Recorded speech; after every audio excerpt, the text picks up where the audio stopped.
Now, our next guest, now, Dame Andrea Jenkyns. I've been looking forward to this all day. As I said, changed from the Tories to Reform and has been announced as their UK mayoral candidate for Greater Lincolnshire. Dame Andrea, a very good evening. Welcome to Talk Drive. How are you? Hi, Jeremy. I'm fine. Are you?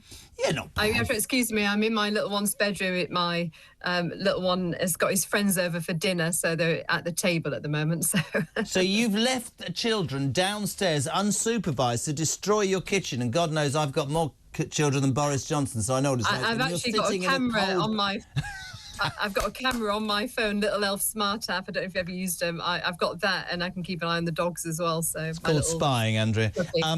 Welcome to the show. I think somebody said to me yesterday on the announcement of Tim Montgomery, 33 years, the voice of the Tories, to be fair, the creator and editor of Conservative Home, a former minister and a former advisor, I should say, to Boris Johnson, that was surprising. The same people said that Dame Andrea Jenkyns leaving the Tories wasn't. How do you answer that? Sorry, the line went funny. I only caught the first bit.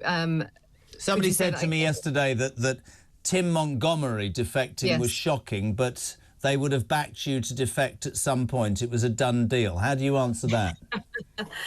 Look, I mean, I put Nigel on my leaflet, didn't I? As well as Boris. I didn't put my own party leader. So it was heading that way. I mean, I did publicly say, Jeremy, that if Kemi Badenoch becomes party leader, I will leave the party. So I was true to my word. I did say that. Why? For many months. Why? What is it about Kemi Badenoch that made you leave the Tory party after however long you've been part of it?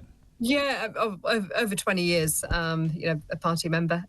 So what made me leave? Well, it's because she is literally, I've got to know her in Parliament, but I mean, to me, she's not the rhetoric she puts out there, Jeremy, of being the centre-right Tory is not the case. Look at her voting record. I was hugely disappointed because, as you know, Jeremy, I really fought for Brexit, and we saw the shenanigans in Parliament. She was tasked with tearing up the last of the EU laws on the statute, and she didn't do that. You know, hundreds were left on there, and it's left it open for Labour actually to allow for closer alignment.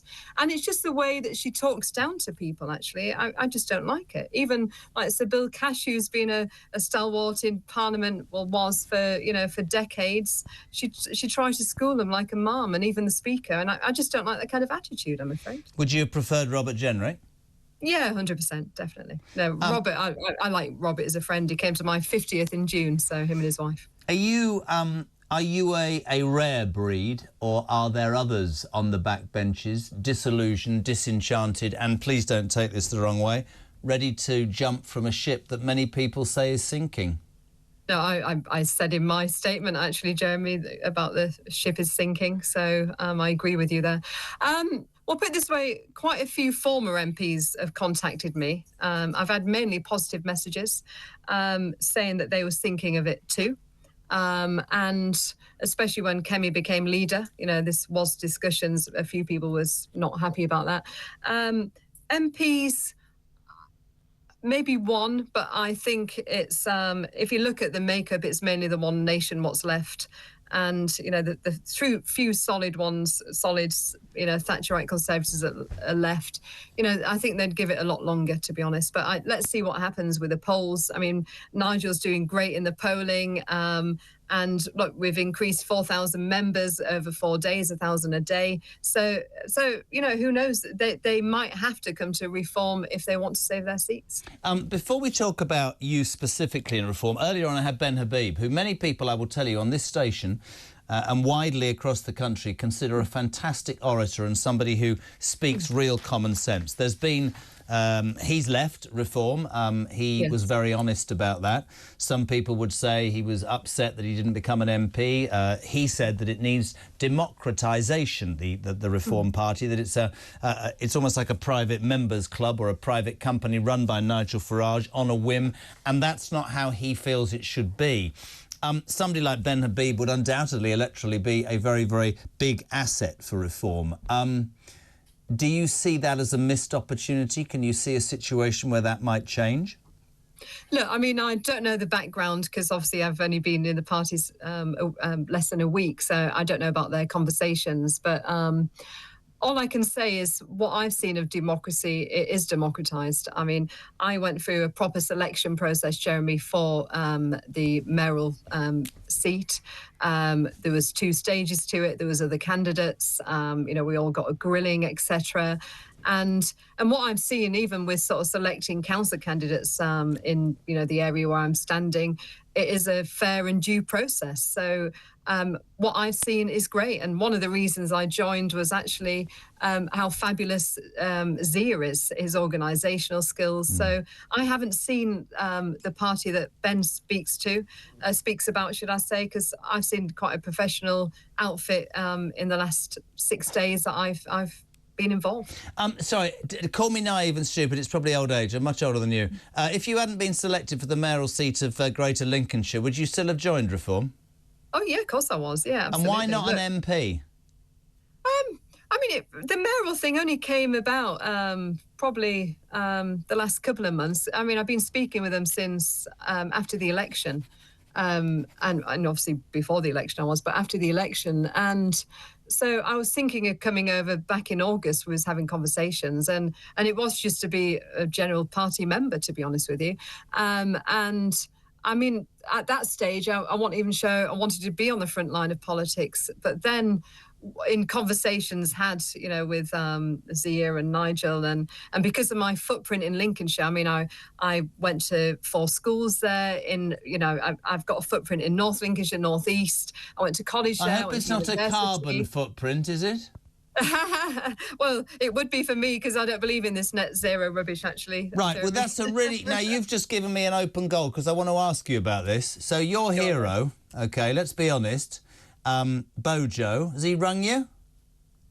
Oh, I have messaged. We've exchanged messages. What does he say? Is he devastated or is he going to come and join you? I'm not... I can't divulge conversation with friends, but he's obviously not happy. He wouldn't condone me leaving the party because there's a conversation. Can you see Boris joining Reform? No, I mean, I ain't had that kind of conversation with him, but he is a Conservative. And so, he doesn't necessarily champion what I'm doing, but we're friends, and friendship goes beyond political parties, doesn't it, really? Yes, it does. I have friends with Nigel, etc., and Richard's the last 7 years since we fought for Brexit, so... Now, let's just talk about, in your new guise as the mayoral candidate for Greater Lincolnshire for Reform. I'm going to throw a few things at you because I'm loving this, because I want to keep you up there so your kids destroy your kitchen, Dame Andrea Jenkyns. Very, very, very quickly. I'll send you pictures afterwards, Jeremy. I'm literally getting to the point where I don't think I'm going to be able to survive in this country for the next 4.5 years. A couple of things. Whitehall, and this is great, this is in the Telegraph today, the departments, specifically the Treasury, Housing and Justice, all of whom are screwed, right? The blob, the work-from-home civil servants, that has increased dramatically since Labour came to power. And, of course, we have to understand, Andrea, it's very stressful, it's very full of anxiety, and I'm a bit old-fashioned because I say... Surely if you want to make an economy grow, you need to get people's backsides into work where they interact and they make things. I don't understand it at all, do you? No, I completely agree with you. And I know when I was a whip in the Northern Ireland office, Brandon Lewis was fantastic, actually. He was arguing with the top civil servants when he saw the figures. He said, look, we need people in the office. I mean, and also, I mean, look what Jacob was doing.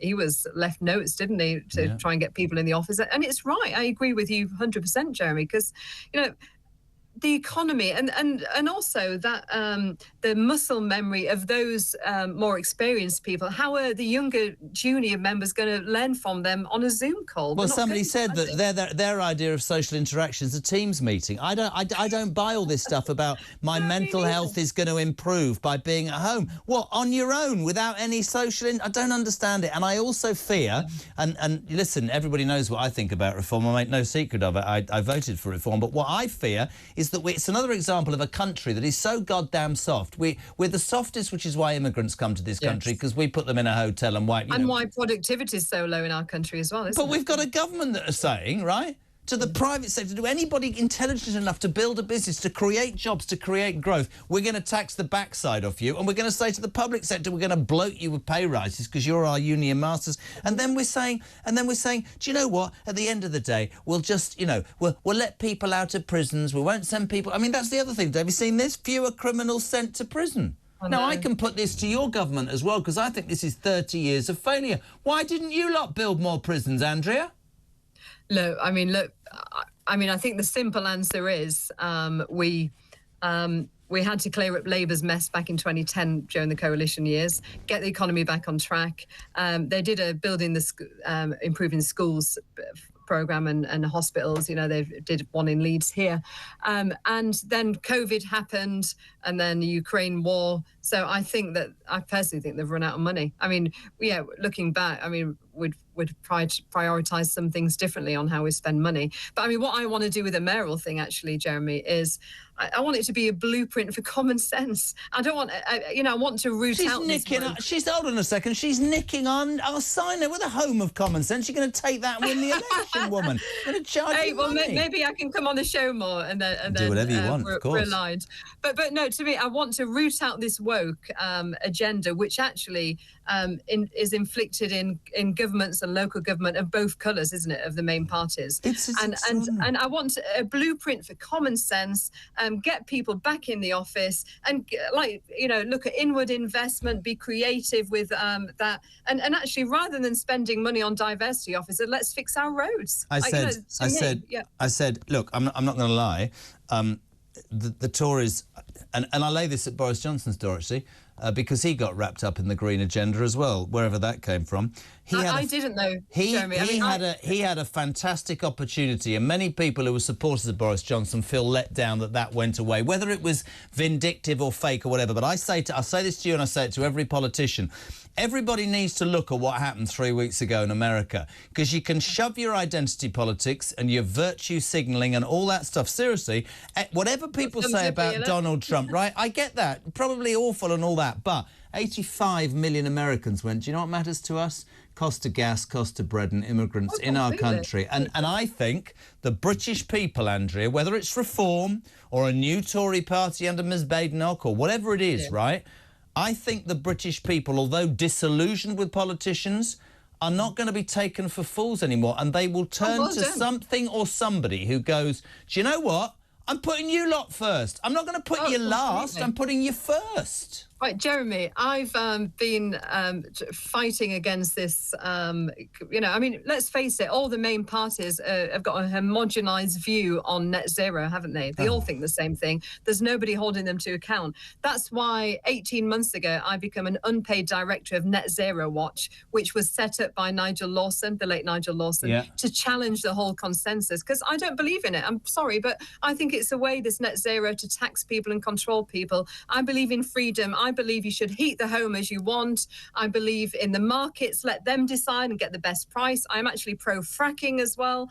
And also, what is it Trump says? What is Trump says? Drill, baby, drill. I'm probably more reformed than you. So here's the thing. We're skint, right? And we've got all this natural oil and gas under the ground and under the sea. But I'll tell you what I'm going to do when I've worked out how to go from 5 to 1 and not push the button, you idiot, Starmate. I'm going to create GB Energy, which is nothing, by the way. It's just a sort of faceless company. And we're gonna grab some land off these poor farmers who have worked their backsides off for years. Then we're going to build some wind farms with my energy secretary, who's actually the devil incarnate. And Lincolnshire's full of wind farms, honestly. And he's the most dangerous man in the world, Ed Miliband. And when they don't work, guess what we're going to do? We're going to import the energy from other countries and charge you lot even more. That's how nuts it's gone by a mile. I call it nut zero. I tweeted calling it nut zero the other day. People thought I'd made a mistake. I said, no, I meant nut zero. Do you think that the British people have wised up, seriously? Oh, completely, definitely. I mean, if you look at the turnout in the election, it was far lower, wasn't it? It was in my old constituency as well. People are fed up of the status quo. they wanted change, not Starmer's change. I think people are getting buyer's remorse now. Oh my gosh, definitely. And I do think that reform's the answer, actually. You know, these common sense politics where you put the British people first. You know, we don't want to be given, you know, billions of pounds of international aid when our own pensioners are struggling to even eat their homes, especially under Starmer. You know, we don't want to Miliband to be actually putting billions into this net zero, I think, so he Andrea, can grandstand on the global stage. I think he's dangerous. I think Miliband's even more dangerous than Starmer. But for me, the big problem with Starmer, and I'm interested in your view of this, I don't think there's a plan at all. I don't think there is. I think it was the Ming... He didn't have to say Jack to win that election. Let's be perfectly honest. And he is so lacking. I don't think he's a conviction politician. At least with Blair, he was a conviction politician. And I feel he just reacts to stuff. But there's so many different facets within the Labour Party. He's a robot, I think. I think it's like a robot, actually. Did you see him try and count down? Even you knew the lights weren't going to work. 5, 4. It's just like, God. Yeah, I'd be happy if he got angry. I'd be happy if he got sad. I'd be happy if there was just some passion, passion and some emotion. Of course, the complete polar opposite. But you know, Boris, breakfast done. Let's get breakfast done and all that stuff. But I just think the British public want more. I always use the example of the people who have 2 kids and they both work and they pay their taxes. They don't break the law. They ain't got much money, over from the end of the month, and they look at people coming into this country or prisoners being released, and they go, "That's not fair." And that's what my family think massively. I have to say. And also, like last night, I had 2 former constituents email me. Well, one of them sent me a text, the other one emailed, and the Coca-Cola wagon. You know, they always have this. Take their Christmas wagging right across the country. Well, it was in my old constituency in the next village, and they had this pro-Palestinian lobby. They're covered up, you could only see their eyes, and there was protesting. I've been told in the emails that they've been intimidating, all the kids were crying, and the police were stood around. I'm sorry, but so I tweeted about this as well, Jeremy. This is something what little children are excited about. They see it on TV. It's the start of the Christmas thing, isn't it? With Coca-Cola, this is their campaign, and I just thought it's so wrong. Why do we have police if they're not going to actually arrest people who's intimidating children? I just finished. It's great to talk to you, and I mean that. We'll definitely have you on all the time. I'm 60 next year. Not that I've got a complex about it. And I was brought up by... But you don't look it. There you go. Dame Andrea Jenkyns just flirted with me live on it's shocking. Can I just say, though, we were brought up in a Conservative household, very honest, and I say this a lot. It was about low taxes, strong military, secure streets, not a fear of crime. Yes. Police, you were scared of the coppers. The borders were controlled. We were strong abroad. I lay this at your party, your ex-party, because after 14 years, the highest taxation, I lay a lot of it soon at, the problems with everything. And as a nation, whether it's reform or other people, somebody needs to grab this country by the scruff of the neck and, I nearly said make it great again, but almost say, we're an island. We fought for our independence. Let's believe in ourselves and let's do what we can. I hope reform is the answer. Is that your child shouting from downstairs, I want ice cream, through the thing? No, it's not actually. But no, I completely agree. I mean, even when I was in Parliament, look, I held a debate on the true cost of illegal migration. I had 6 MPs turned up, and myself included, 4 Conservatives, 1 DUP, no Labour. 2 DUP, no Labour. And I remember being in the chamber asking I wanted the stats to look at the crimes per nationality, so we can see if this is imported criminals. And I got booed by the Labour and the SNP. The whole thing needs shaking it. We need to blow the door off, obviously not literally, but we need to blow off the door off metaphorically and actually get real with this, because the public is sick of not being listened, Jeremy. Completely agree. Listen, you get back to the kids' party. We really appreciate having you on. Come on whenever. Dame Andrea Jenkyns, who is now the new Reform UK mayoral candidate for Greater Lincolnshire, an ex-Tory MP who defected to Reform, speaking passionately there on Talk Drive about what she feels this country needs.